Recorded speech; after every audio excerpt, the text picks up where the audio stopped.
One tyrant, 1 year, total collapse. Thrasybulus ruled Syracuse with total brutality, and his epic downfall sparked the rise of democracy in ancient Sicily. Thrasybulus was a short-lived and widely despised tyrant who ruled Syracuse. His brief rule of Gela and Syracuse began in 466 BC, and it led to a key turning point in Sicilian Greek politics. He was the brother of the previous tyrant, Hiero I of Syracuse, and gained control as his brother died. He was very different from his brothers, Gelon and Hiero. They enjoyed complete control. They led successful military campaigns. They supported cultural activities and were generally popular rulers.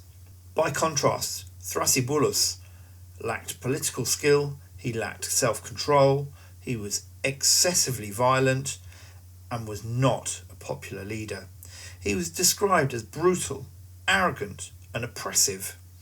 He also relied overly heavily on mercenaries. He levied heavy taxes and governed through both fear and oppression. The tyrannical rule of Thrasybulus spread widespread resentment amongst the people of Syracuse and Gela.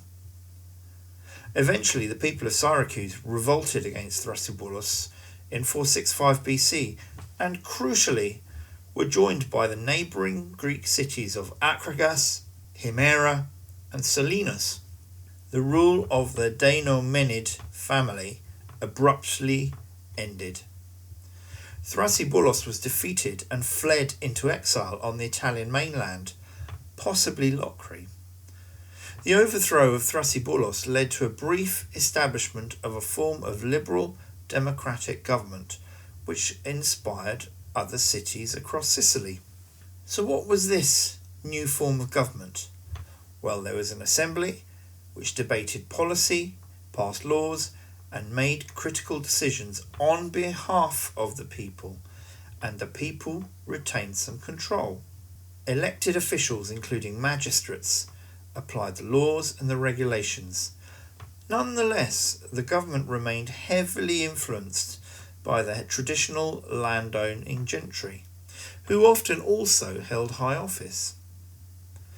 Only citizens were allowed to vote. This is the way tyranny collapses when it loses popular support. Consequently, the rule of Thrasybulus is not remembered for his misrule, but for how it led to Sicilian democracy. Click here to get even closer to Italy and Sicily.